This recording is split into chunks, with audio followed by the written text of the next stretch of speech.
yo no tengo la menor duda de que si tú eres creyente, tú deseas ambas cosas, vivir para la gloria de Dios, dar frutos para la gloria de Dios. Sin embargo, es debido a ese mismo anhelo que está en el corazón de todo creyente que muchos cristianos se sienten frustrados porque no perciben tantos cambios en su vida, no perciben tantos frutos como quisieran.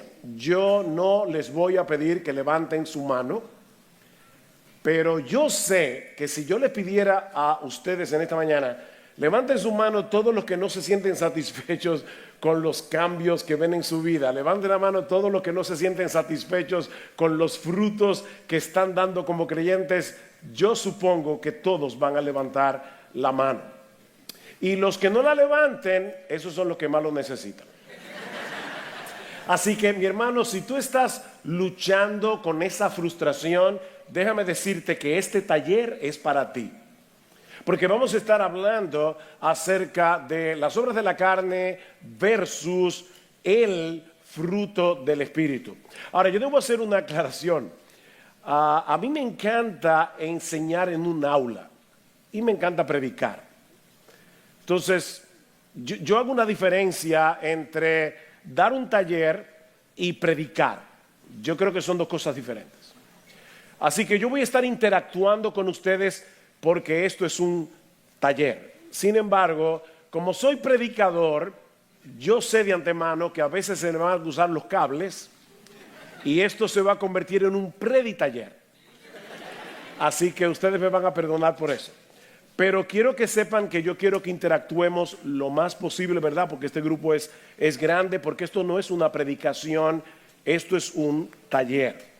Ahora, yo supongo que cuando ustedes leyeron el título de este taller, las obras de la carne versus el fruto del Espíritu, ¿en qué pasaje bíblico ustedes pensaron inmediatamente?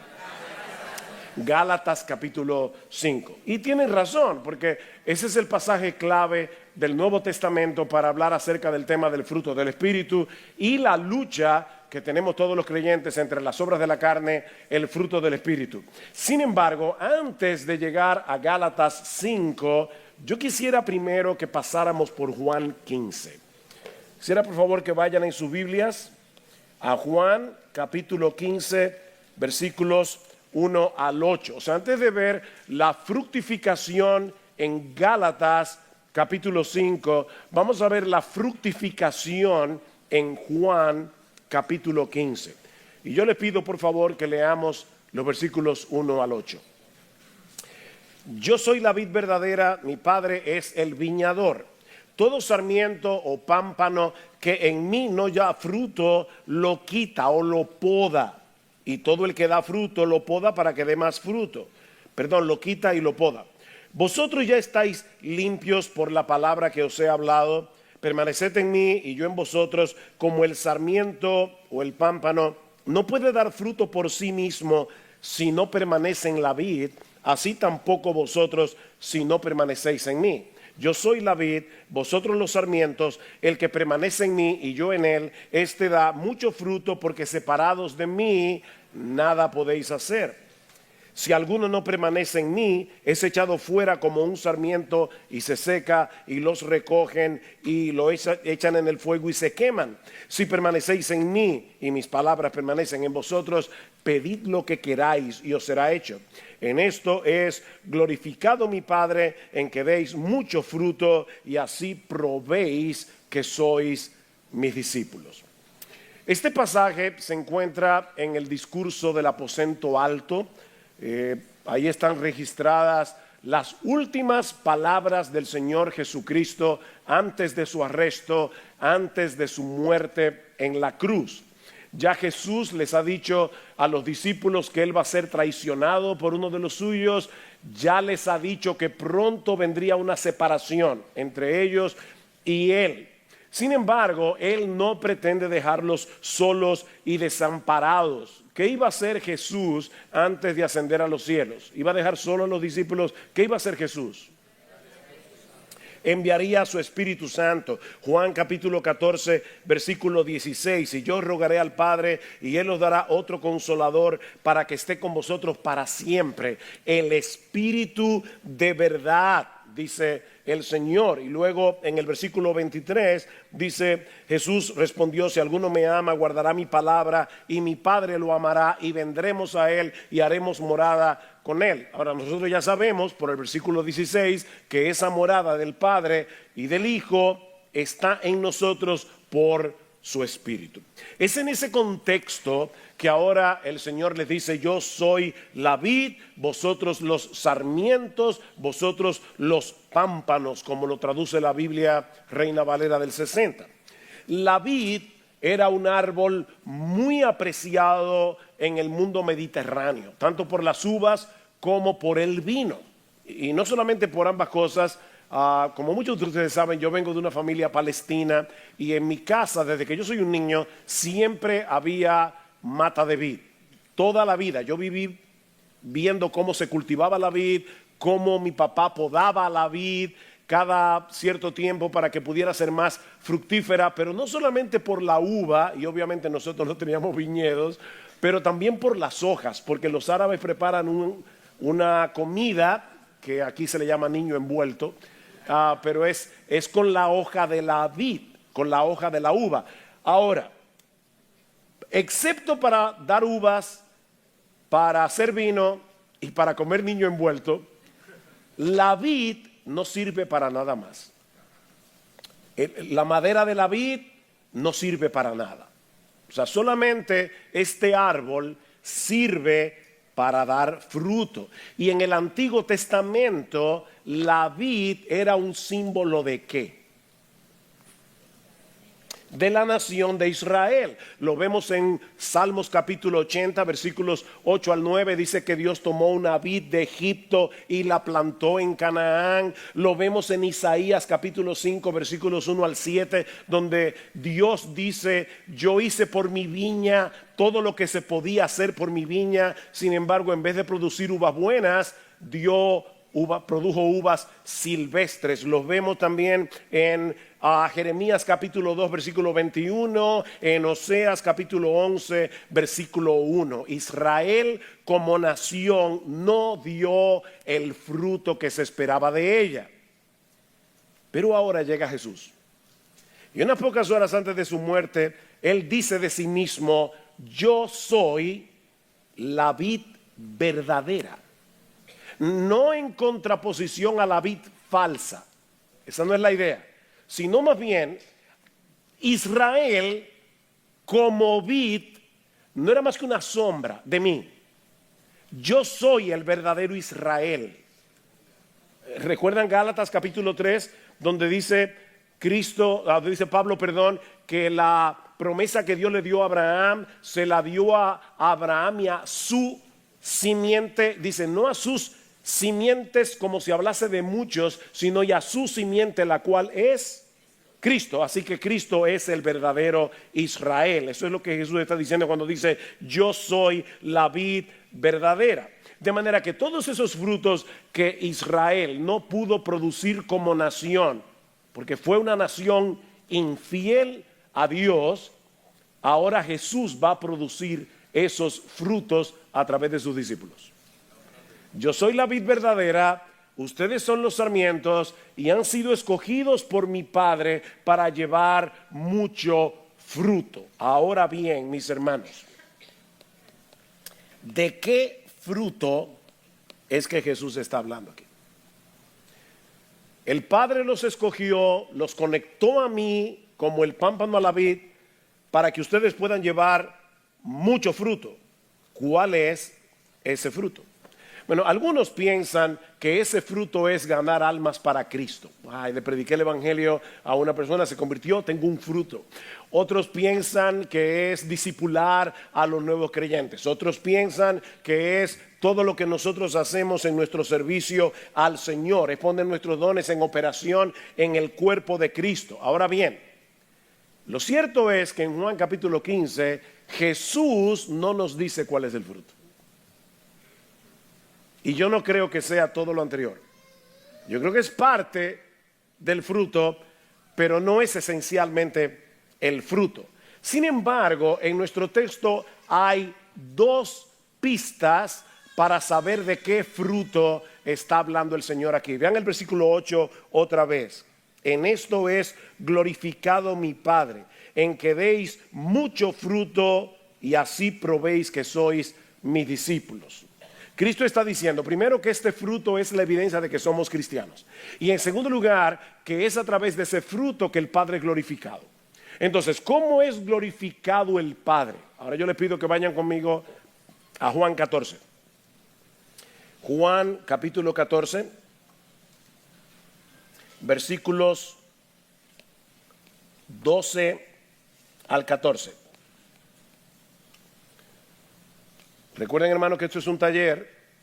Voy con calma. Dice el Señor, en verdad os digo, el que cree en mí, las obras que yo hago, él las hará también, y aún mayores que estas hará, porque yo voy al Padre. Y todo lo que pidáis en mi nombre, lo haré para que el Padre sea glorificado en el Hijo. Ahí está la idea otra vez. Cuando ustedes dan frutos, glorifican a mi Padre. Y ahora dice aquí, pidan en mi nombre y yo lo haré para que el Padre sea glorificado en el Hijo. Si me pedís algo en mi nombre, yo lo haré. Noten, hermanos, algo muy importante. Yo suelo decirle a nuestra iglesia, la bendición está en la gramática. A veces nosotros leemos textos muy rápido y perdemos ciertos detalles. Noten que Cristo no está diciendo, todo lo que ustedes le pidan al Padre en oración, Él les va a dar las fuerzas para hacerlo. ¿Eso es lo que el texto dice? ¿Qué es lo que el texto dice? ¿Pero quién es que lo va a hacer? El Hijo. El Padre solo es glorificado en el Hijo. Así que lo que el Señor promete en este texto es que todo lo que le pidamos al Padre en su nombre, conforme a su voluntad, el mismo Jesús lo va a hacer a través de nosotros, para que el Padre sea glorificado en el Hijo. Ese punto es importante. Mis hermanos, la razón por la que nuestras vidas pueden traer gloria al Padre es por el hecho de que Jesús mora en nosotros y obra a través de nosotros, porque estamos unidos a Él como el pámpano está unido a la vid. Noten el capítulo 14, versículo 20. En ese día conoceréis que yo estoy en mi Padre y vosotros en mí y yo en vosotros. ¿Ven la conexión?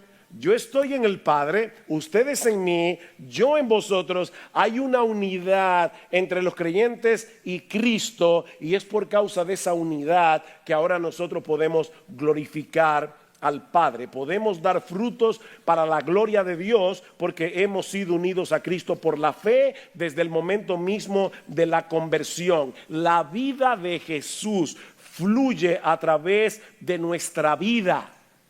Lo que nos lleva a la segunda pista que nos da el texto para saber de qué fruto es que Jesús está hablando aquí. Y es la metáfora misma. ¿Cuál es la metáfora? Yo soy la vid, ustedes son los pámpanos o los sarmientos. Entonces, ¿cuál es el fruto? Nosotros somos el fruto. Ok, déjeme una pregunta de horticultura. Muy simple. ¿Qué fruto da la mata de mango? Mango. Wow, qué inteligente. Ok. ¿Qué fruto da la vid? Uvas. Si Jesús es la vid, entonces ¿cuál es el fruto? El fruto es Jesús. El fruto, mis hermanos, es Cristo mismo. Alguien lo ha definido de esta manera. Esta frase, grábensela en la mente y en el corazón. es la vida de Jesús en mí siendo vivida y manifestada a través de mí. Eso es lo que glorifica al Padre. Ese es el fruto que da un verdadero creyente, que Jesús está siendo reproducido en nosotros. Nosotros estamos siendo conformados al carácter de Jesús, y mientras más se ve Jesús en nosotros, más gloria recibe el Padre. Esa es la idea. Así que el fruto sí puede ser predicar el evangelio, pero por el poder que Jesús te da para hacerlo. Sí puede ser hacer discípulos por el poder que Jesús te da para hacerlo. Sí es servir a los hermanos porque Jesús te da poder para servir y te da amor para servir. Pero al final de cuentas, el que se lleva la gloria es Jesús, no tú. Y a través de Jesús, el Padre. Así que el fruto, mis hermanos, es Jesús. Donald Carson define el fruto de Juan 15 como todo lo que en nuestras vidas da gloria al Padre. Pero luego dice, es la intimidad que disfrutamos con Jesucristo, como la unión de la vid y los pámpanos, lo que genera semejante productividad. Es la intimidad con Jesús. Me encanta un texto que aparece en el libro de Oseas, Oseas capítulo 14.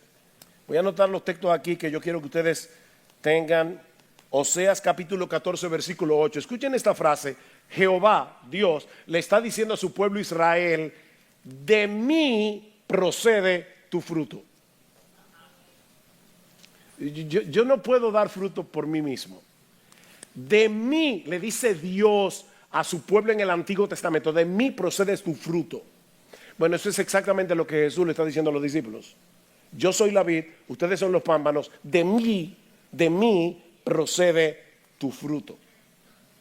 Y por eso toda la gloria es de Él. Ahora, hermanos, ¿cómo se producen las uvas en las ramas de la vid? Es que la rama se concentra y dice, voy a producir un racimo,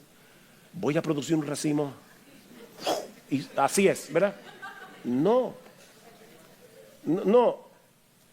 ¿Saben cuántos racimos de uva puede producir una rama?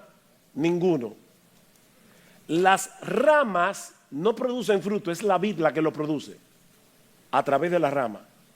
Y eso no es un juego de palabras, eso es muy importante. Por más que una rama intente dar fruto, no puede. Pero al estar conectada a la vid, que recuerden que es Jesús, la savia que fluye a través del tronco hace que produzca uvas porque es un árbol de vid.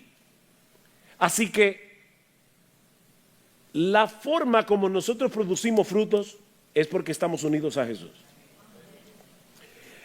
Ahora, si eso es así, es Jesús viviendo su vida a través de nosotros, ¿qué responsabilidad tenemos nosotros?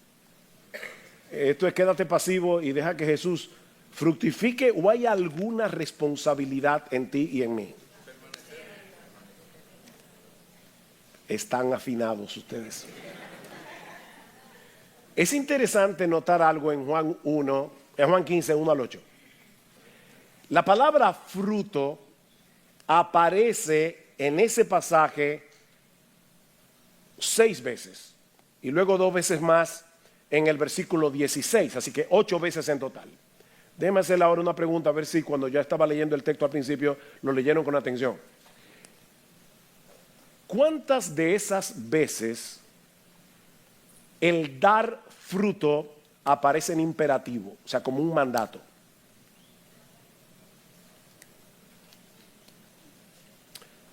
O sea, ¿cuántas veces Jesús le dice a los discípulos, den fruto?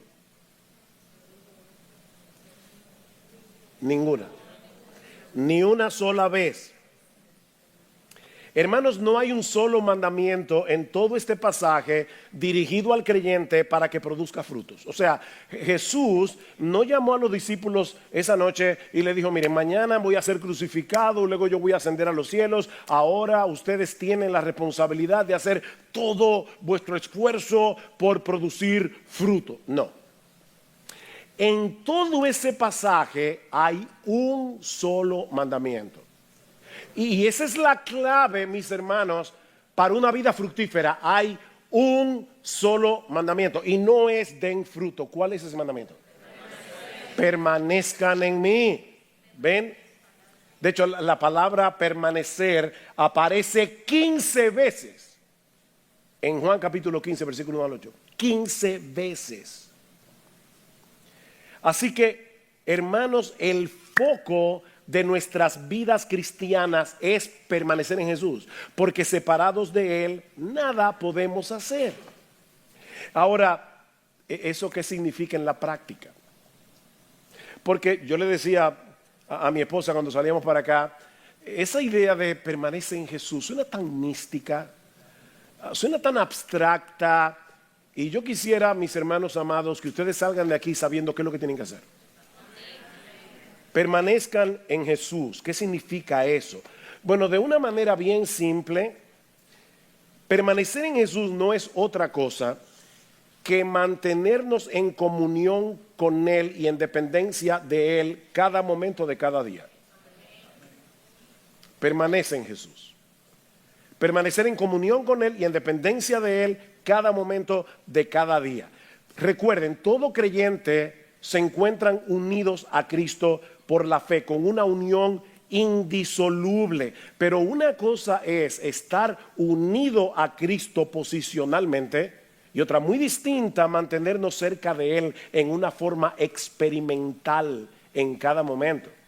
Hace un momento dijimos que en noviembre pasado mi esposa y yo cumplimos 41 años de casados. Eso quiere decir que hace 41 años ella y yo vinimos a ser una sola carne por el vínculo del matrimonio. Estamos posicionalmente unidos el uno al otro como si nuestras vidas se hubiesen fundido en una sola.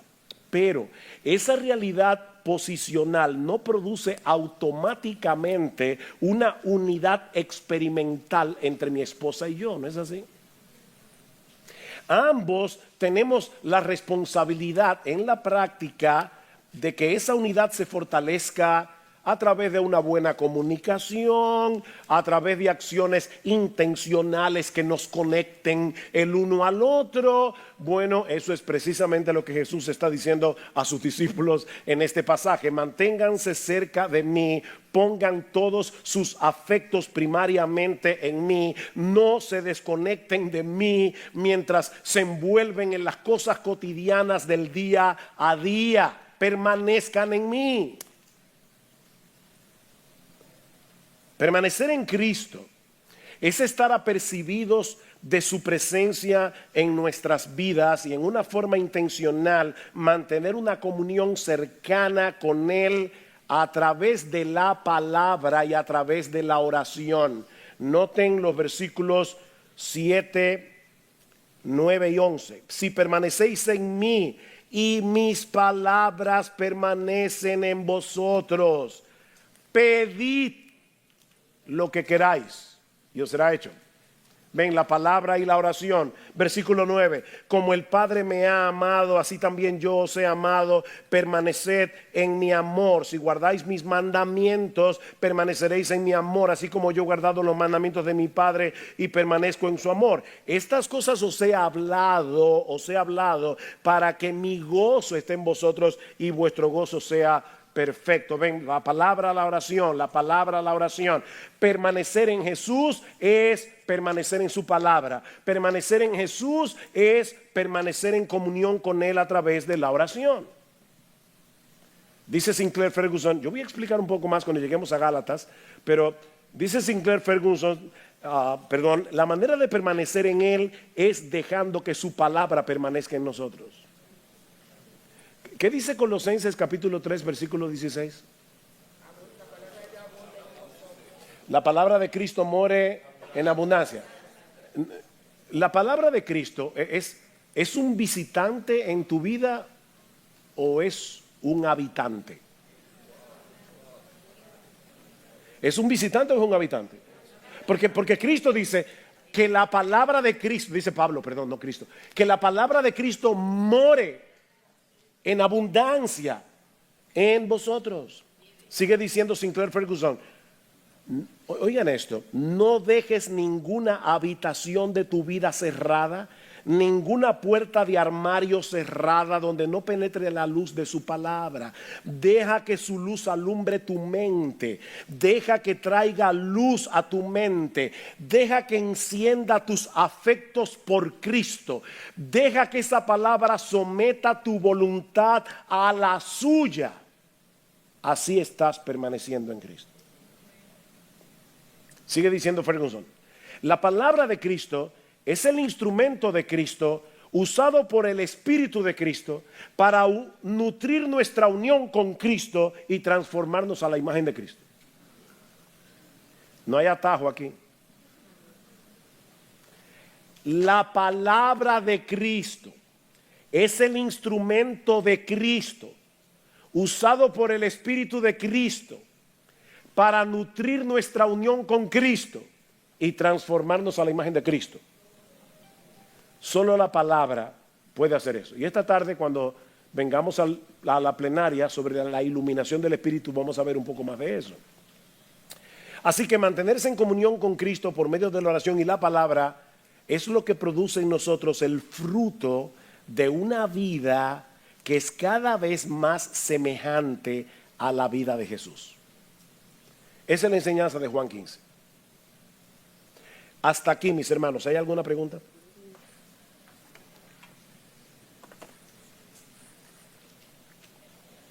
Recuerden que esto es un taller o un preditaller. Bien, vamos entonces a Gálatas, capítulo 5, versículo 16 al 25. Gálatas capítulo, eso es un 5, aunque usted no lo crea. Versículos, ahora está peor.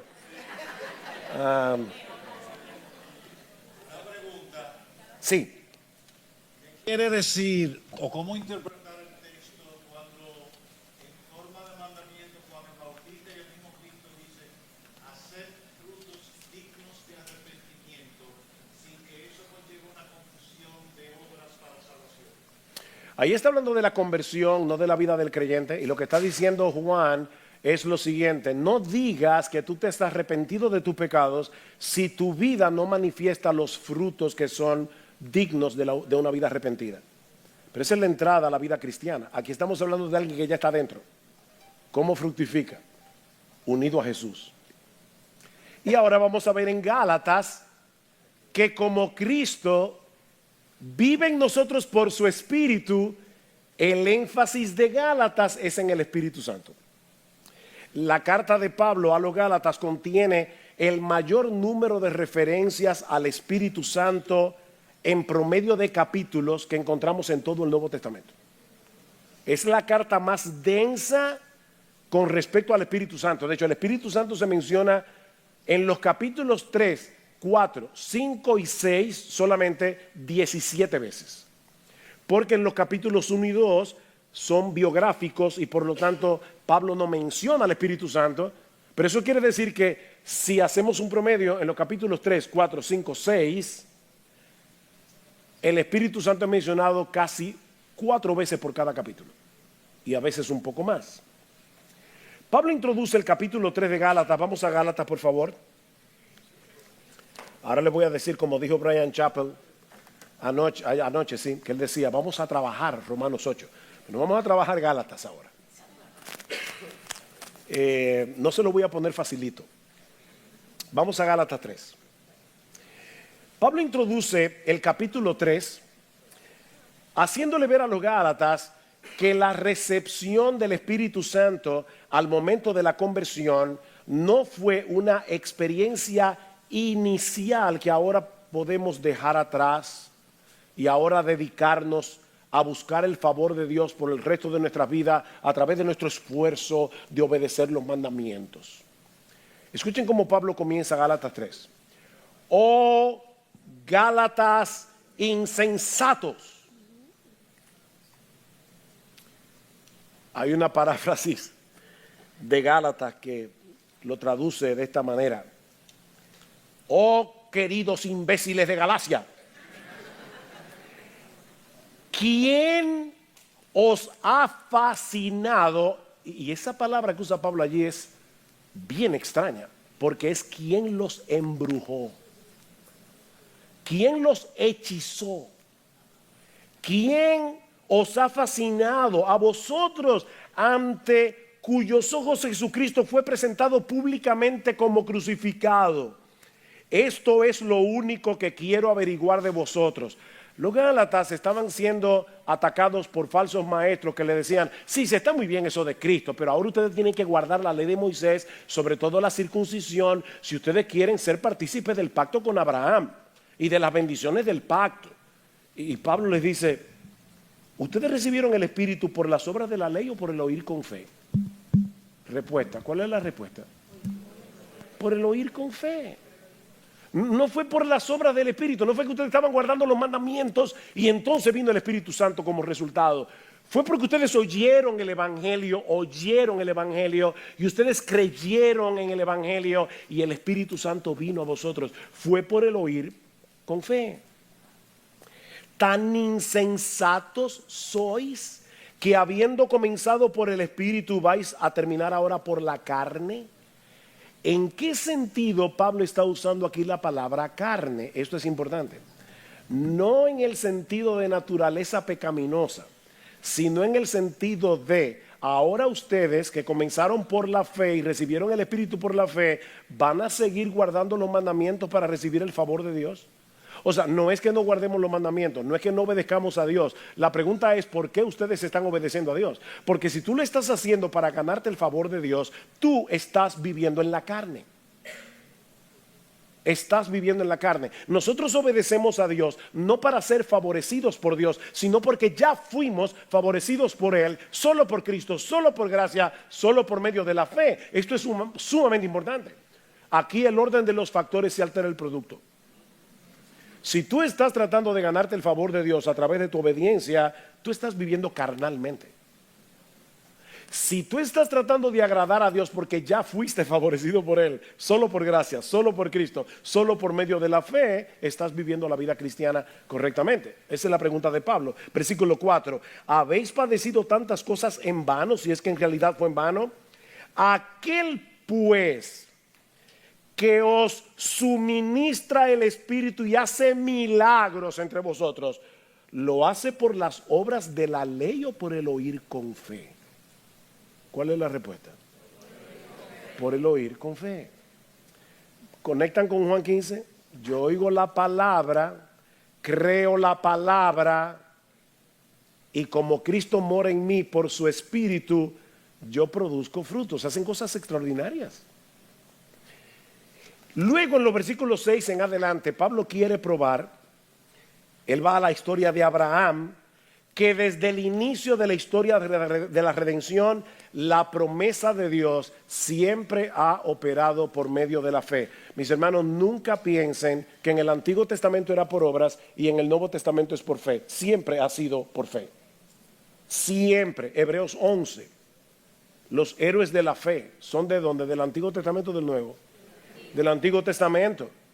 ¿Qué dice de la historia de Abraham? Versículo 6. Así Abraham creyó a Dios y le fue contado por justicia. Por consiguiente, sabed que los que son de fe, esos son hijos de Abraham. Y la Escritura, previendo que Dios justificaría a los gentiles por la fe, anunció de antemano las buenas nuevas. ¿Saben lo que dice el texto griego? El Evangelio. Anunció de antemano el Evangelio a Abraham, diciendo: en ti serán benditas todas las naciones de la tierra. Así que los que son de fe son bendecidos con Abraham el creyente. Así que siempre ha sido por la fe, el oír la palabra por la fe. Al llegar al capítulo 4, encontramos cómo los que hemos recibido a Cristo por la fe, hemos sido adoptados en la familia de la fe y recibido el espíritu de adopción. Versículo 4. del capítulo 4. Pero cuando vino la plenitud del tiempo, Dios envió a su Hijo, nacido de mujer, nacido bajo la ley, a fin de que redimiera a los que estaban bajo la ley, para que recibiéramos la adopción de hijos. Y porque sois hijos, Dios ha enviado el Espíritu de su Hijo a nuestros corazones, clamando: Abba, Padre.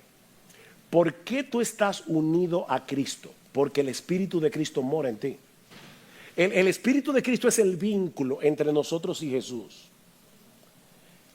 Y ahora llegamos al capítulo 5 de Gálatas, y ahí hay lo que alguien ha llamado un estallido de referencias al Espíritu Santo. De hecho, en los versículos 16 al 26, Pablo menciona al Espíritu 7 veces. Es un estallido. ¿Qué dice Pablo en Gálatas 5:16? Que los creyentes deben andar por el Espíritu. Y hay una promesa aquí: andad en el Espíritu y no cumpliréis los deseos de la carne. Permítanme aquí una referencia griega y van a entender ahorita por qué. La palabra griega que aparece en el versículo 16 es peripateo. En un momento van a entender por qué la referencia. Luego en el versículo 18 dice: si sois guiados por el Espíritu, no estáis bajo la ley. Otra vez, la palabra griega allí es una palabra que ustedes saben, pero no saben que se la saben. Es la palabra pedagogue, de donde viene la palabra pedagogo. Ahora, si ustedes recuerdan bien y han leído Gálatas, yo espero que ustedes no lleguen al cielo y Pablo les diga: ¿y tú no leíste mi carta a los Gálatas? Si ustedes leyeron la carta de Pablo a los Gálatas, saben que ya Pablo ha hablado de un pedagogo anteriormente. ¿Dónde? No, en Gálatas, El ayo. Dice que la ley es un ayo. Bueno, si se aburren pueden oír a Chapel. La ley es un ayo que nos lleva a Cristo porque nos muestra la impotencia de guardar la ley. La palabra ayo es la misma palabra de Gálatas 5, pedagogo. Así que Pablo está diciendo: la ley antes de ustedes ser cristianos era su pedagogo. Eso viene de paidos ago, que significa uno que guía a un niño, ¿verdad? Entonces, la ley era nuestro pedagogo cuando no éramos cristianos y nos guió hacia Cristo. Pero una vez que somos cristianos, ahora tenemos otro pedagogo. Y ese pedagogo se llama el Espíritu Santo. Ahora, otra vez, yo le decía de nuevo a mi esposa, así como la idea de permanecer en Cristo puede sonar muy mística y abstracta, eso de andar en el Espíritu, ser guiado por el Espíritu. Y luego en el versículo 25 dice vivir por el Espíritu. ¿Qué significa eso? Aquí es donde es importante esta palabrita peripateo. Hay tres grandes filósofos griegos que son Sócrates, Platón y Aristóteles. Si quieren un recurso mnemotécnico, piensen en un spa. Sócrates, Platón y Aristóteles. La escuela que fundó Aristóteles en Atenas, él le llamó el Liceo. Pero la escuela vino a ser conocida como la escuela ¿qué? No puede ser, me quedan 15 minutos. Bueno, abróchense los cinturones. Vamos rápido. La escuela peripatética le llamaban a la escuela de Atenas. ¿Por qué?